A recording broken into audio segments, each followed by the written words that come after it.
Hello everyone once again and welcome back to Packs and Recreation, and today we're going to open a Elite Trainer box from Sword and Shield Lost Origin featuring Giratina, which if you are like me, then you remember this is Giratina in the something forum. I don't remember the name of the forum. Does it say it somewhere here? Nope. Giratina V-Star, so it doesn't say the form, because the normal Giratina form is actually with 4 legs, if I recall correctly. This is like the space form or something like that. It contains 8 TCG boosters, 65 card sleeve, 45 energy cards, player's guide, damage counter dice, competition legal coin flip die, acrylic condition markers, acrylic V-Star, collector box, and a code card. So let's see what's up. As you can tell right now, because these are older products compared to some of the ones that we already opened, and this is going to be unnecessarily difficult because I refuse to grab a knife for these videos. Okay, there you go. As you can tell, these have less boosters than some of the more recent ones, like the Pokemon Go one or the Scarlet Violet one. So let's start with the book, Sword and Shield Lost Origin. So here you go, the description, and Giratina comes back. You know, some of the context, some of the new cards like Curem and Delphox, Curem V and Curem V Max, Enamorous V, you know, basically all the V cards, which are all the craziness right now. At least there is a good, balance, like risk reward, in the sense that, yeah, you can use V Max or V cards as much as you want, but if you lose with them, you lose faster because you lose 2 prizes, so that's great. And then the list of cards. Poliwhirl is here, Delphox is as well. There's such a big pool of Pokemon now that you can just like try to guess, and you are likely not going to get the Pokemon. I mean, Pikachu, I don't know if Pikachu is in every set, I don't think he is. But at the very least, they try to keep it varied. The one Pokemon that is never here is Kadabra, and Kadabra is going to come back somewhere this year because of the relaunch, and because Uri Geller finally said like, okay, come on, you can just use Kadabra, it's okay, we cool. Some of the rainbow cards, some of the gold cards, some of the negative cards. Ooh, Fat Pikachu and Mew, nice. And you can watch some Pokemon episodes, which you could already do if you had nice looking box. I think I prefer it's not the best looking box though. It feels kind of underwhelming, to be honest. It looks better here than it does in the box. The poster with the artwork that we already seen sometimes already. I can just open it for the sake of opening the thing. This has a trick. If you actually manage to open it correctly the first time, then it will just peel off easily. If you don't, then you need to need to work double for it. Like, see what's happening there? That means that I need to work double for it. But on this side, it peeled correctly. See that this is the whole thing, but it's made like that. See, it's made so that it will peel. Then you go here, do that, and it's kind of a poster to a degree. So it's a composite image. I guess you could use it as a poster. I mean, the alternative is just throw it away, which, I mean, you can. So the box, Lost Origin, what does it contain? Besides what we already saw in the description of the box. Let's see. Let's start with order. So some of the markers, status markers, the V-Star marker, and the die, red, and very nice looking transparent die right there. Nice. And the magical cardboard that looks like something from Freddy Krueger, apparently. Which I guess you could say fits Giratina. To me, it doesn't really fit Giratina, but what do I know? The sleeves, some with golden interior for Giratina. Nice. A code that you can use. and the energy pack, which, you know, just a bunch of energy so you can start playing right away, and the boosters, the reason why you are here. It's funny, and the dividers. So the Giratina dividers, so you can organize your collection. Very nice looking. It's funny how they have been changing and tweaking subtly, very subtly, all the Elite Trainer boxes to come with more or less stuff. This one is closer to the... Oops, no ninja for this one. This one is closer to a Magic the Gathering bundle to a degree. It's not as bad because it actually has a player's guide and, you know, all the stuff, the dice and the counters and the sleeves. But, you know, it's 8 boosters as well. It doesn't have the manual, you know. It's awfully close. Gloomy, Mawile, or Mawile, I don't know how you want to pronounce it. There is one good way and one wrong way, so I let you pick. Slugma, Clefairy. Back in the day, the only way to know how to correctly pronounce a Pokemon was to play Pokemon Stadium or something like that. And the announcer will be like, you know, like, Charmeleon is about to attack. And you're like, okay, it's pronounced Charmeleon. Which, well, if you speak English, then it's obvious. If you don't, it's not that obvious. Ooh, Shiftry. Nice. Shiftry has always been like this crazy evolution to me because the previous steps are not as crazy, and then this thing comes around. It's like, oh, okay, geez. Calm down, don't hit me. So, energy, grass energy, appropriate. Electric. See, like, obviously, and that's one thing that we can discuss right away. Riley, interesting. And Gloom. Oh, nice, in the Starry Night style. And a code for you. Obviously, if you speak English, the Pokemon names are kind of tailored for you because they are, well, okay, so in this video we are not going to do any ninja openings apparently, because those are the English translations of the names. For example, Bulbasaur is not called Bulbasaur in Japanese. It's called Fushigidane, right? Which means strange, isn't it? So, and that's a strange name. Yes, it is, but you have to take the context of Pokemon and its origins into account. Like, for example, Charmander is, you know, charcoal, salamander, that kind of thing. So it makes sense for us. But in Japanese, it's basically Hitokage, which is fire lizard. And that's appropriate. Kind of boring, but very appropriate. Ooh, cast form. Nice. Although these type of cards normally appear with their trainer to a degree, or, you know, with an important character, and I obviously, like, we are not doing that anymore. But back in the day, when you had the Team Rocket and the gym sets, it would be like, you know, Misty's Star Me, Misty's Star You, that kind of thing. So it could be like, you know, trainers. I don't remember the name of this trainer. Cast form, but I digress. Dugong. A V-Star marker, which always feels kind of meh in my humble opinion. It's like, well, okay, thank you for a V-Star marker. Mian Shao, nice looking art right there. Lady, one of the most generic names ever. Hisuian Sliggoo. So we have Gumi and Sliggoo. So we're just missing one, and Code, which we actually, the one we're missing, we actually cracked it in another video. Gudra. Yeah, these boosters are conspiring against me. Jinx. So, for example, in English, it makes sense that you will be like, oh, Lidwick, okay, it makes sense, and Oddish, because it's an odd radish, and, you know, that kind of stuff. But you have to take one thing into consideration. The English names, which are considered the global names most of the time, are really also the names for Spanish, Italian, and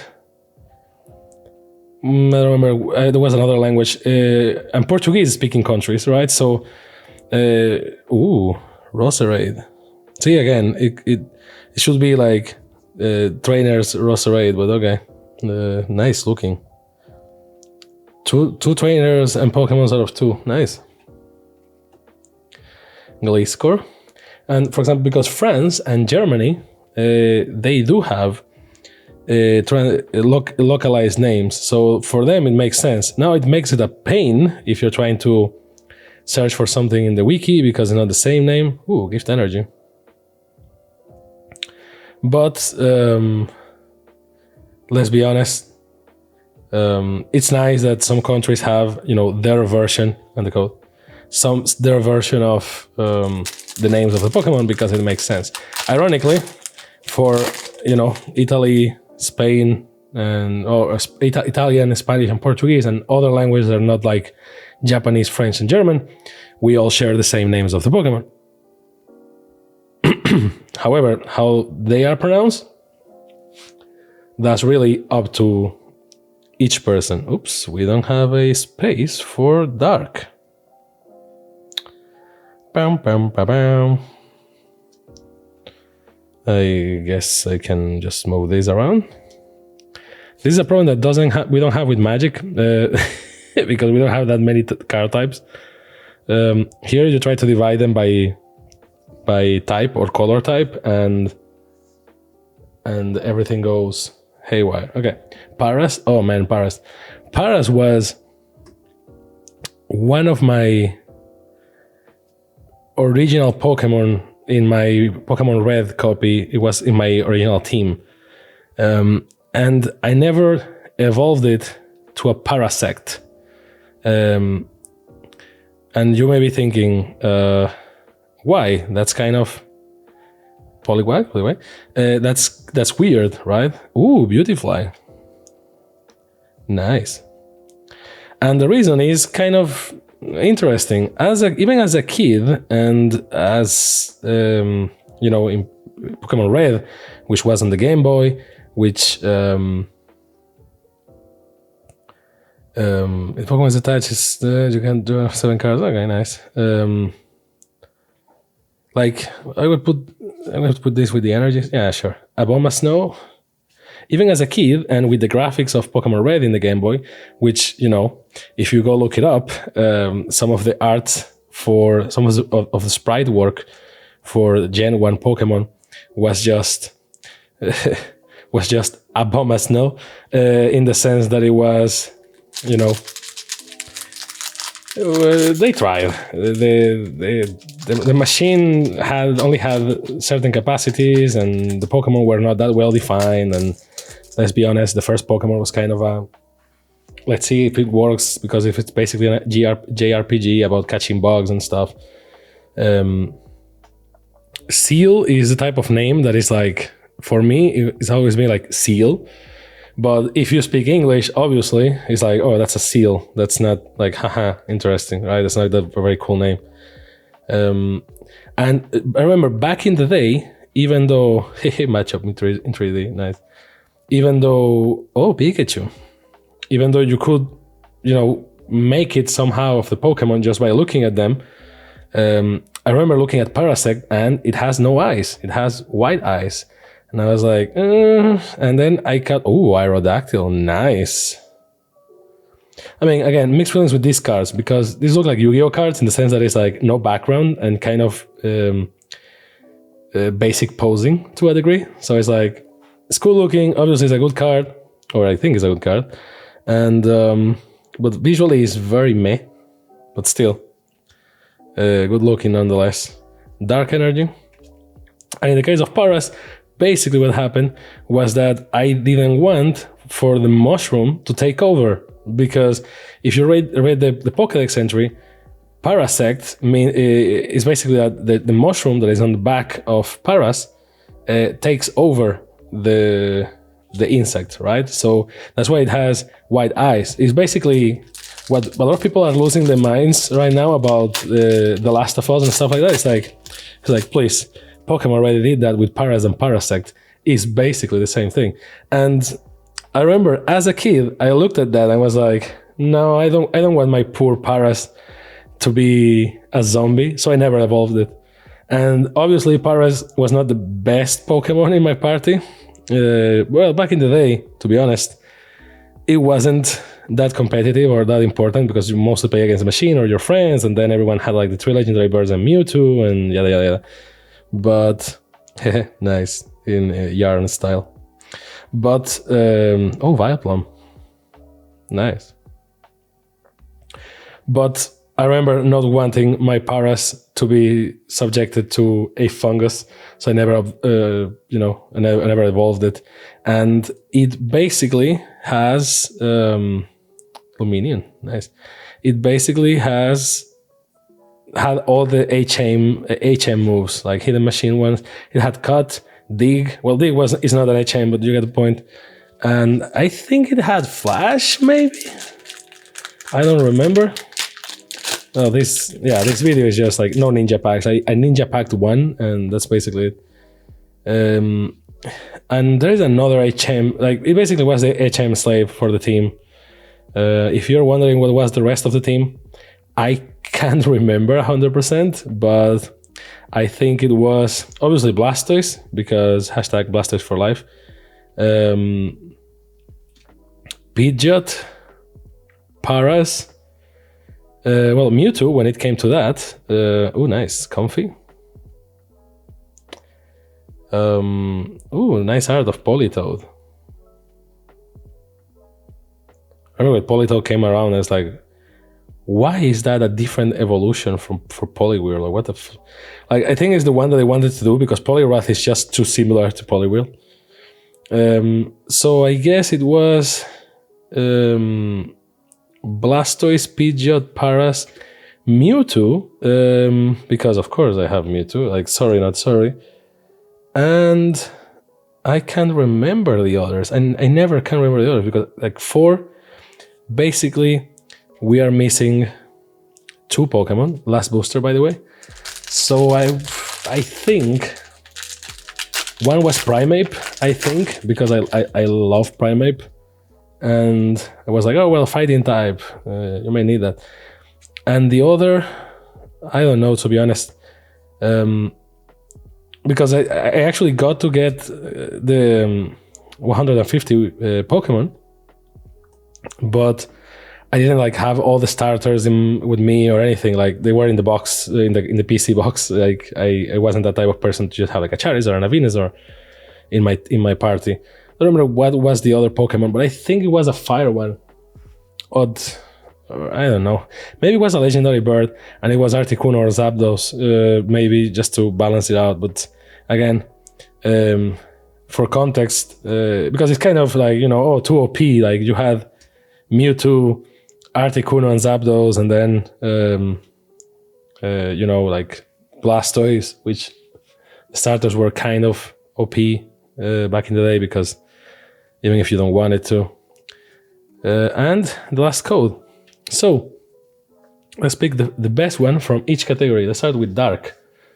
Spinarak, for some reason, is dark in this thing, so it's going to be Spinarak. Because, of course, in Dragon, well, it's a shame that we didn't get the Hisuian Gudra, but I think it's going to be Gumi. Just like Gumi. For Psychic, or like Fairy, like everything that's pink, basically.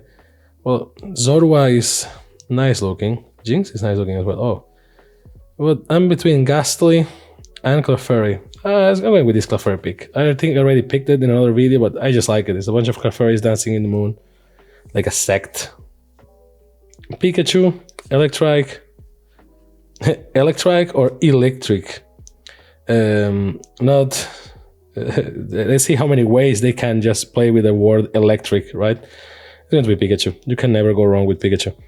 In the fire department, Slugma, Lidwick, and Slugma. I'm going to be Slugma because it just looks more interesting and it's like 3D in the grass, like real grass type looking thing.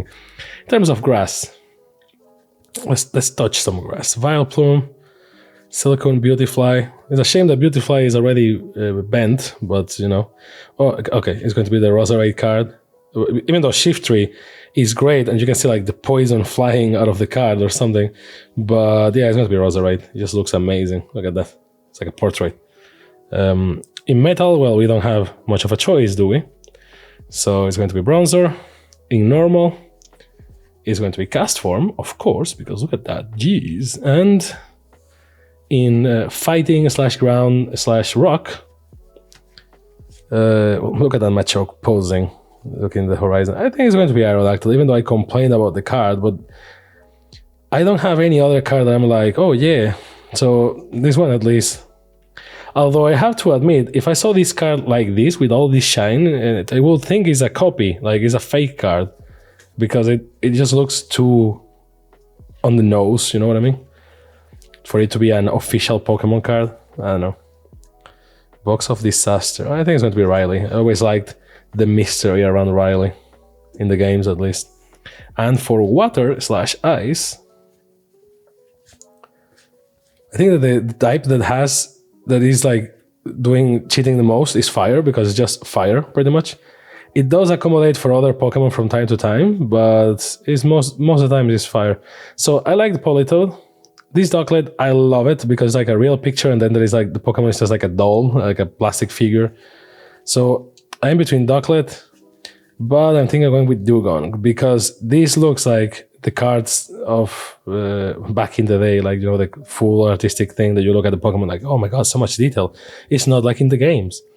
And that's pretty much it. Let me know if you think I should have picked something else, or you prefer a different card for each type. Now, in regards to the Elite Trainer box, is it worth it? Well, as usual, it's X amount of boosters, so you might as well just buy the boosters or buy the singles, which is better. That way you're not gambling. But if you like the box artwork, which to be honest is kind of the most meh to me in a degree, it looks kind of meh. Like, it's not the best looking box in my humble opinion. So I mean, in this, and also it's like two different sides, which is not the case with some of the others. This side looks better. This side just looks very meh. So I prefer this side, I guess. But again, the colors are not doing it for me. So, you know, but it's personal preference. So if you like this box and you like the box and the sleeves and all the stuff, because it's like the box is whatever, it's cardboard. Everything is cardboard to a degree, but you get the dividers, nice looking dividers. Again, one side is kind of meh, the other is more good looking, and then you get the energies, the sleeves, the dice, different type of dice, and the V-star counters and the status counter. Like, is it worth it? Well, it depends on your mileage. As usual, I think that this is a great gift to give to someone that is starting Pokemon. This is like a great way to start your collection. You even have sleeves, and you have energy, so you can start playing. That's great. If you're a already established player, it can be nice. For example, one thing that I do is I like to buy one of these for each set, so that you can, even if I don't collect all the cards, at least I have like the collection very well organized like this, you know, like all the boxes side by side. But that's me. I have serious problems, send help. But overall, I think it's okay. Now, this one in particular, I think now should be cheaper, so grab it for cheap. You can't go wrong with it. As a present, it's just a great way to start. So that's basically it. Let me know what you think in the comments, like, subscribe, and all this stuff. This has been PAX and Recreation. Thank you very much for your time. I hope you had a great time. Have a nice day, night, or evening, or whatever. See you next time. Bye.